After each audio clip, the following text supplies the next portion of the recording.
नमस्कार मित्रों। आज चिंतन में प्रसन्नता अपनाएं, तनाव भगाएं। तनाव आधुनिक जीवन शैली का अंग बन गया है। यह महामारी का रूप धर भय एवं आतंक पैदा कर रहा तथा अनगिनत समस्याओं का कारण बन गया है। एक तो बेवजह तनाव पैदा होता है और उससे अकारण भय की पैदाइश होती है। तनाव और भय का संबंध गहरा है। एक होगा तो दूसरे की उपस्थिति अपने आप हो जाती है। दरअसल तनाव एक ऐसी अवस्था है जिससे हमारी शारीरिक एवं मानसिक ऊर्जाओं की मांग बढ़ जाती है और वे नष्ट भी होने लगती हैं। इससे हमारी क्रियाएं भी बाधित होती हैं। यह हमारी शारीरिक एवं मानसिक साम्यावस्था को भंग कर देता है, जिससे अनेक प्रकार की बीमारियां भी जन्म लेने लगती हैं। तनाव कई कारणों से जन्म लेता है।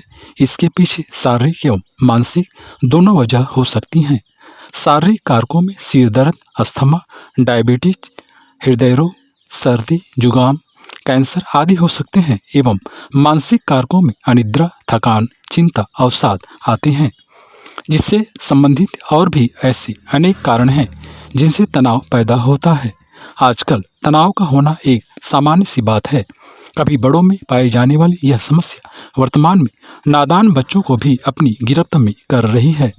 तनाव पैदा होता है या कैसे जाने। इस संदर्भ में मनोवैज्ञानिक कहते हैं कि जब हमारी मांसपेशियां थकने टूटने लगती हैं, आलस एवं तंद्रा घेरने लगे, कभी भी और किसी भी समय चिंता उठने लगे, तो समझ लेना चाहिए कि हम इसकी गिरफ्त में आ गए हैं। तनाव हमारी मानसिकता का अंग बन गया है। कुछ लोग इसे अपनी साथी सहचर मानकर अपने पास बनाए रखने में भरोसा रखते हैं और बिना कारण तनाव होने का दोष पीटते रहते हैं। कुछ लोग सचमुच में तनाव पैदा करते हैं। इनकी संख्या 4% होती है। हालांकि ये कम होते हैं, परंतु इनकी मानसिकता नकारात्मकता से भरी होती है और ये संक्रामक रोग के समान तनाव परोसते रहते हैं। भावुक लोगों को इनकी संगति से सर्वथा बचना चाहिए। मानव जीवन असीम ऊर्जा का भंडागार है। यह ऊर्जा जब नकारात्मक चीज़ों में खपने लगती है तथा रचनात्मकता के लिए कमी पड़ जाती है तो तनाव पैदा होता है। अतः इसका तात्पर्य है कि तनाव के लिए हम स्वयं दोषी हैं। यदि ऊर्जा का संतुलन, नियमन एवं संयोजन होने लगे तो भी तनाव नहीं रहेगा। दरअसल हमारे लक्ष्य और सपने इतने बड़े नहीं होते जितना कि तनाव का विशालकाय पहाड़। हमारे अधिकतर कार्य इसलिए अधूरे छूट जाते हैं क्योंकि हम मान लेते हैं कि ये तनाव एवं परेशानी देंगे, जबकि वास्तविकता इससे भिन्न एवं अलग है। अगर इसकी वजह को शांत मन से तलाशा जाए तो कहीं भी तनाव नहीं होता है। यह तो एक काल्पनिक डर होता है। यही वजह है कि कुशल एवं प्रतिभाशाली भी श्रेष्ठ कार्य को अधूरा छोड़ देते हैं। मानव जीवन में खुशियों के अनगिनत पल घुले हैं। मुस्कुराहट एवं उत्साह में ये निखर उड़ते हैं। तनाव को जो जीवन का अविभाज्य अंग बना दिया गया है वह वास्तविक नहीं है। तनाव जीवन शैली भी नहीं है जो कि वर्तमान में बना दी गई है। यह हमारे अपने शरीर, मन, संवेदनाओं और ऊर्जा को व्यवस्थित न कर पाने की अयोग्यता है। जब इनके बीच असंतुलन एवं असामंजस्य पैदा होता है तो तनाव के रूप में एक अवांछित तत्व प्रकट होता है। तनाव प्रकृति, तंत्र और अपने आसपास के परिवेश की कार्य प्रणाली की समझ की कमी और सही तरीके का इस्तेमाल न कर पाने की अयोग्यता है। इसका तात्पर्य है कहीं कोई समझ सामंजस्य नहीं है। यदि समझ आ जाए तो तनाव रहेगा ही नहीं। समझदारी के अभाव में तनाव घर कर लेता है, अपनी गिरफ्त में कस लेता है। इससे हमारा आत्मविश्वास डिगता है और हम हर किसी को शंका व संदेह से देखने लगते हैं। कभी भी कोई हमारे जीवन या गतिविधियों के बारे में कुछ उपहास, उपेक्षा या कटाक्ष कर देता है तो इससे हम परेशान होकर तनावग्रस्त हो जाते हैं। ऐसी स्थिति यदि मन में लंबे समय तक बनी रहे तो हम स्वयं को नकारात्मक ढंग से लेने लगते हैं और कहीं कही हुई बातों के अनुसार स्वयं को अक्षम और असमर्थ महसूस करते हैं। एक किशोर बैले डांसिंग करना जानता था। उसका नाम था फिलिप लिन। उसमें इस विशेषज्ञता को पाने की तीव्र इच्छा थी, परंतु उसके शिक्षक ने उसे कटाक्ष करके कहा, अरे कभी कहीं तुम्हारे जैसी शारीरिक संरचना वाला व्यक्ति डांसिंग भी कर सकता है या तुम्हारे अनुकूल नहीं है, जाओ और अन्य काम तलाशो। शिक्षक ने आगे कहा, तुम बहुत बेडौल और दुबले पतले हो और डांसिंग के लिए उपयुक्त अनुपयुक्त हो। फिलिप लिन को अपने शिक्षक की बात गहरी चुभी और दिल से निकली कि ही नहीं।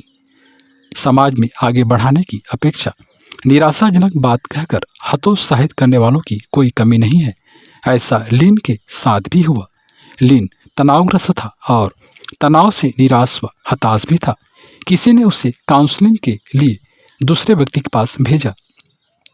काउंसलिंग कुछ नहीं है, बस विधेयात्मक मार्गदर्शन के द्वारा मनोरोगी को उसकी विकृति से हटाकर किसी रचनात्मक कार्य में लगाना है।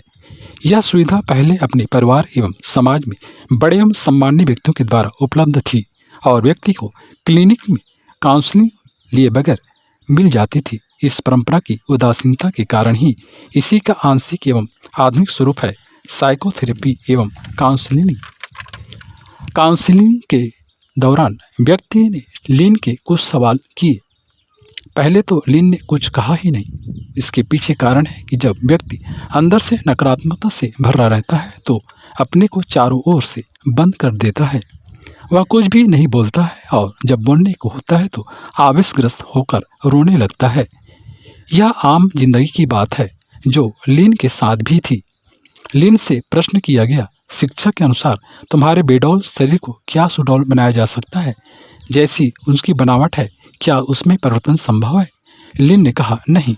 क्या तुम जो डांस करते हो उसमें कोई कमी है? क्या तुम शिक्षक के कहने पर अपनी इस इच्छा को छोड़ दोगी जो तुम्हारे अंदर से निकलना चाहती है? लिन ने कहा, नहीं, मुझे कितनी भी कीमत क्यों न चुकानी पड़े, डांसिंग सीखना है। व्यक्ति ने कहा, तुम किसी अन्य योग्य ट्रेनर से प्रशिक्षण ले सकते हो या फिर वीडियो देखकर अभ्यास कर सकते हो। लिन को यह बात समझ में आई। कुछ सालों बाद लिन की मुलाकात से पता चला कि लिन तनावग्रस्त नहीं, प्रसन्न था।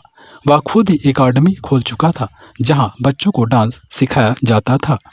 लिन की बात हम सब की बात है जो जीना चाहते हैं और जिनमें जीवन के प्रति अगाध निष्ठा है। उनके लिए तनाव एक चुनौती भर में रूप में आता है। ऐसे लोग तनाव से भयभीत नहीं होते बल्कि उससे निकलकर कुछ नया एवं अच्छा करने की न केवल ठान लेते हैं बल्कि कुछ नया करके दिखा देते हैं।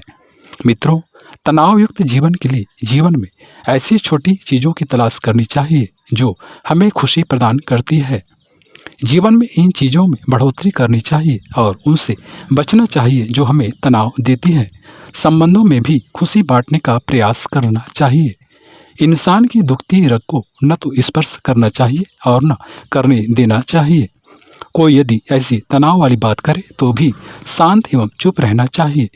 जीवन में खुश एवं प्रसन्न रहने की कला सीखनी चाहिए।